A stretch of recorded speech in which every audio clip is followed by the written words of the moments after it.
Hey guys, so quick little thing before I get into the actual battle itself. I've recently had some people comment saying where could they battle me, or they wish they could battle me, and that's kind of what this is for. I take battles in my Discord server. My Discord is always linked in the description of every single video, so you guys can go join my Discord. That's mainly where I take battles in a little battle request chat. I try to look for battles maybe 4 or 5 times a week. Sometimes I'll have enough time to be able to look for games twice in one day. So yeah, if you would ever like to battle me, I don't know how to English, then that's mainly where I take my battles. I do hope to start streaming again sometime in September or at least October by the earliest, so I would definitely be taking battles during those live streams as well, and win or lose, if it's a good battle, I will gladly upload it. So yeah, Discord is down below for you guys to go check out, say what's up. Also a bunch of other people you can battle as well. So with that being said, let's get this started.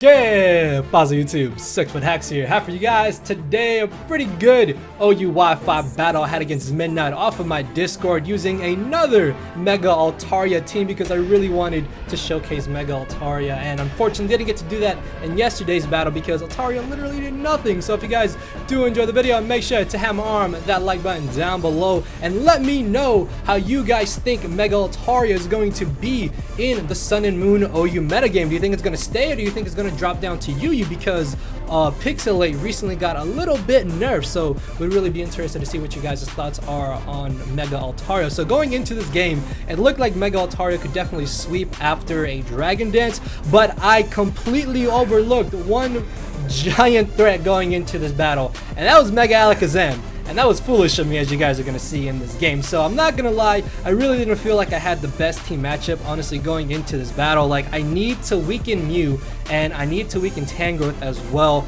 as being able to ensure Zygarde does not potentially Dragon Dance up and just plow through my team. So I'm going to be leading off with my Tapu Bulu, as he's going to be leading off with the Mew. My gut was telling me to go for the Swords Dance. Unfortunately, though, I didn't want to risk him potentially staying in with Mew and going for a Will-O-Wisp, as he does end up hard switching directly into the Tangrowth. If I had gone for the Swords Dance, then I could have potentially OHKO'd him with my Z move, depending on how much physical bulk he was running. So I guess in hindsight, maybe Swords Dancing wouldn't have been entirely too bad a play, but I guess being able to ensure that I was able to get off a huge hit on the Mew would have been really good as well, because Mew can definitely be very, very bulky to deal with. As I switch into my own Mew, expecting him to go for the knockoff, he does end up doing that. Also was scouting out for the Sludge Bomb, because I know Sludge Bomb has recently become a kind of popular move on Tangrowth to deal with like Tapu Koko and Tapu Bulu as well. So that was some nice information to know that he may not have it, but there is still a chance that he does have it, and he did just expect me to switch out,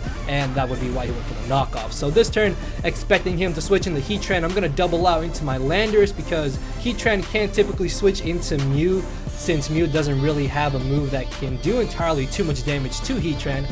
As we're both going to get up our Stealth Rocks here, not only is he faster than me, but then he turns out to have the Hidden Power Ice, which I was not expecting at all, as I go for the Earthquake, trying to get off as much damage as I could on this Heatran, because honestly I don't have a safe switch into this Heatran, and I do end up getting a crit. Now obviously in grassy terrain that crit did matter, but if he was not running any HP EVs or any defense investment, I still had about a 25% chance to knock him out. So there was a possibility that that crit didn't matter, but even if I hadn't had knocked him out, he would have knocked me out, and then I would have been able to revenge kill him anyways. So I don't really think that crit ends up mattering entirely too much in this battle, as he can now get a free switch into Mega Alakazam. You know, that thing that I didn't even pay attention to at Team Preview? Well, yeah, turns out I don't have a switch into this monster. Not even Mew is going to safely switch into 2 Shadow Balls after Stealth Rocks. And then I try to bring in my Magnezone in hopes that he would be scared out, but because Scarf Magnezone doesn't outspeed Alakazam, he's obviously not going to be forced to switch out here.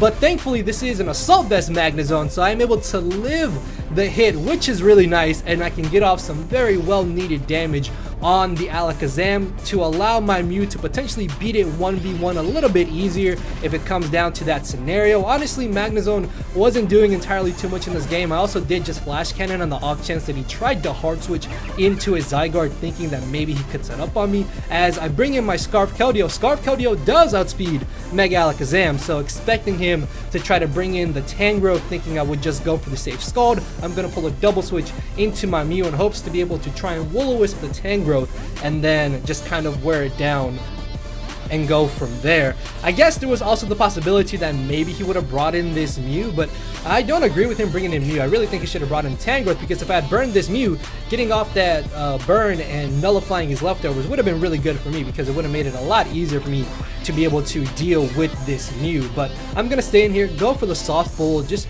really scouting out to see what he wanted to do, if maybe he felt like going straight for the Will-O-Wisp, or if he wanted to be aggressive and go for the Psychic or the Ice Beam, as he does turn out to have the Ice Beam.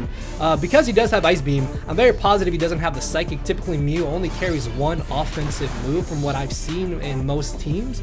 So I have Psychic, which means with him having the Ice Beam, he can easily beat me 1v1 if it really comes down to it. And then it turns out that he's got the knockoff. So he's got knockoff, Ice Beam, and softball, which means his last move may either be Defog or Will-O-Wisp. And if it's not Will-O-Wisp, that's actually going to be really good for my Tapu Bulu, because I can easily chew up Ice Beams and then potentially Sword Zans in front of the Mew and start plowing through his team a little bit. As I go for the soft bolt here, he's going to end up bringing in the Magnezone, and I really didn't want to risk this being potentially Scarf Magnezone, because from the build of his team, this could have definitely been the Scarfer on his team, although I guess maybe Specs or Assault Vest also does kind of make sense, but typically you always want to have at least one Scarfer on a team. So it does turn out that I'm faster than him, as this next turn I'm going to go for the soft bowl, just scouting out to see if he would switch up moves, maybe thinking I would try to bring in my Keldeo to take the Flash Cannon, and I'm really not in a good position in this battle. Like, I literally have to sack off my Mew here because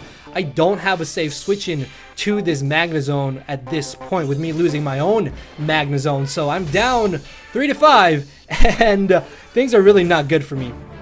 Although if I can maybe set up with Altaria, I may be able to win this battle, but he could still have potential priority on the Zygarde, and then he still has Mega Alakazam, which outspeeds Altaria even at +1, but I can live one hit, so that's really good. As I bring in my Tapu Bulu here, I'm just going to go straight for the superpower in hopes that maybe he would leave in the Magnezone, but him honestly switching on here was by far a better play for him to have made, but I was really not in the scenario of where I could have just messed around with this Tangrowth and left in Bulu and tried to predict him to switch out, because if I had gone for the Wood Hammer, he would have just obliterated me with the Flash Cannon, and then at that point I'm in an even worse scenario, as I'm gonna go for the Sword Zans here.